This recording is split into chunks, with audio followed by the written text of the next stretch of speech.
I'm here at Waverly High School, and we're going to be talking to Cindy Bose, and we're going to be visiting her class. I think that she has some things in her classes that she does that are really get the kids engaged, and she does a lot of neat things where she has them practice.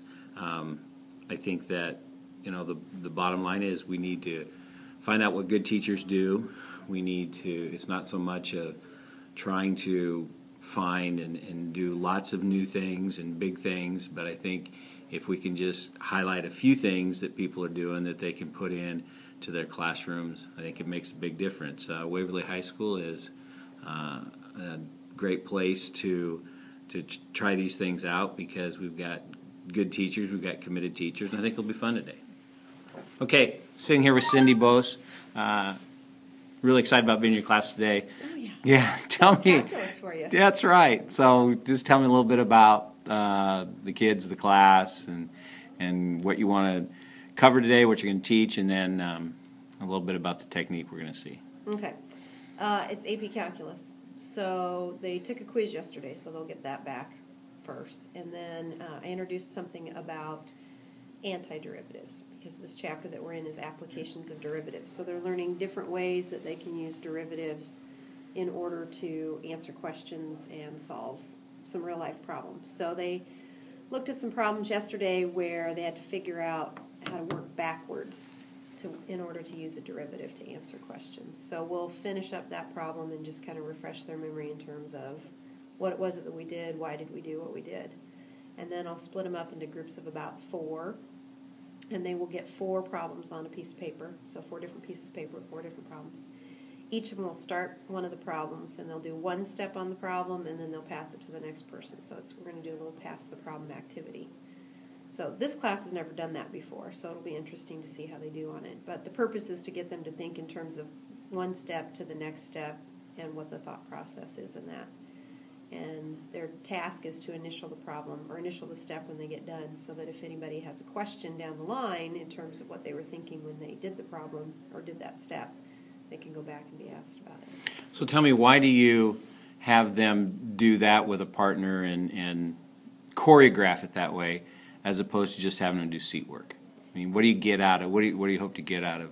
Well, part of it is then they're responsible to somebody else in terms of what work they're doing, and they're held accountable for what kind of answers they're writing down, as opposed to if they're just sitting at their desk, they may, half-heartedly do the problem and, fill something in and, be done. So this way, at least then they're accountable to somebody else. And it also helps them analyze the question in a different way, because someone else may approach it differently, so then they have to figure out what's another way to do it, or why would somebody do it this way. And then if I'm stuck using this, where do I go from here? So if they get stuck kind of in a rut trying to do things always the same way, maybe they find that there's a more efficient way to do it, or maybe they find out their way is most efficient because they get to see what other people are doing. And you've done this in other classes, just not in this class. Yeah. It worked pretty well? Yeah. All right. Well, looking forward to it, and thanks for letting me come in. Sure. Hey. Okay, so what we're going to do is we're going to play some play. We're going to do an activity called Pass the Problem. So I'm going to split you up into groups of about 3 or 4, and each group's going to get 4 problems. Okay? So that means each person is going to choose one of the 4 problems that you would like to start.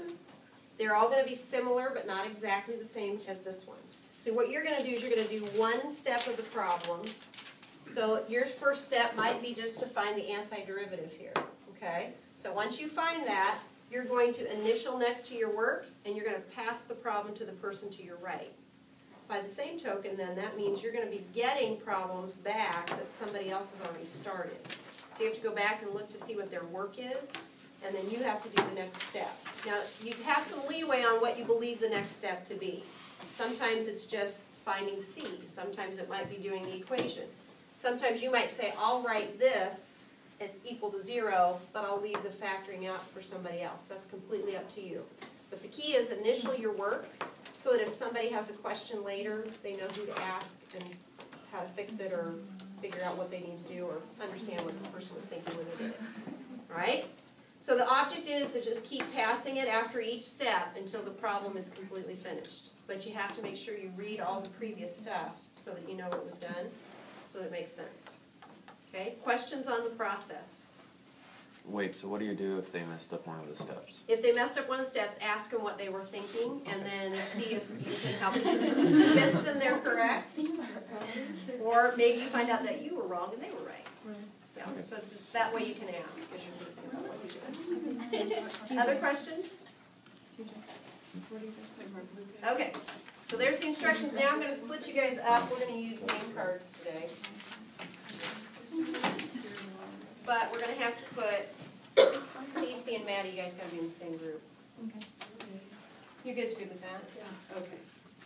All right, we have two. You guys start off right. Okay. All right, so here's our groups.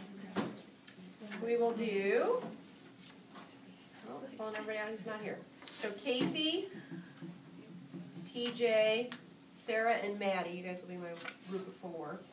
And we'll do Cody Schultz, Cody Klausner, Thomas, you guys will be a group of 3. Okay. Carly, Shayna, Dakota, you guys will be a group of 3, and Zach, Madeline, Cody Bellstorff, and Remy, you guys will be a group of 4. I'm dead weight. Okay? All right, so find a table, sit with your partners, and I'll get you your 4 problems, okay? Take your calendars. All 4 do the same thing. To your right.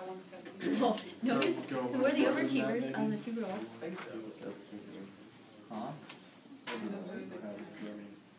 Okay. You hold your pencil first. What is this one? Since you add the height of it, and then this would be height above, so it'd be that one. I didn't do that either. I've got common. Is this Oh, one? I guess I could put common for T. Right here. Okay, so you're So then it's 80, so 80's up here is how high the ball is, right? I don't know. So then this is how high it is, so I just plug that in. And there's no velocity. So how do you find Right. So I know though, let's see, what are we asking on this one? We've got, Wait, that'd be 41. Yeah, impact. okay, so we do know also that the stone Do we go right to the distance equation? hits it 20 seconds later. Right. So I can figure out its velocity and impact. I can answer that part of the question. Is it actually 0? Well, just 20 seconds later, right? So I have my velocity equation in terms of time. So if I put in a time, then it's the velocity at that time, so you can answer that first part. So you get rid of C? Like you wouldn't have C there though? Oh, I see what you're saying. So you're saying because that stone, unless I start the experiment after the stone has Again, she's got a chance to sit and talk to some kids and visit with some kids while the rest of them are still engaged in the concepts and in the work. They're doing a lot of math here. They're talking about a lot of math. You can see that this collaboration is something that we need our kids to do. And what's pretty cool is she can collect herself and really listen to the kids and understand what they're talking about and what their questions are. And at the same time, we're getting one of those skills in of collaborating and working together. Cindy? So, Cindy, what'd you think? How'd you like it? I think it went pretty well. We had a couple kids, groups that got done early, maybe would have had to have something else for them to do. A couple kids that were kind of struggling a little bit, so maybe a heads up on some kids who maybe need to work on some other things. So I think overall it went pretty well. They had pretty good understanding, I think, of what they needed to do and how they needed to find their results. You think it helped to be able to talk to them and listen to them, talk about this stuff? Oh, absolutely. Yeah, because it gives me an idea of where they're struggling. All right. Well, listen, thanks a lot. And your last name's Bose, right? Yeah. Yes. Oh, man. I think I know your husband. I would hope so. See ya. Thank you very much. Bye.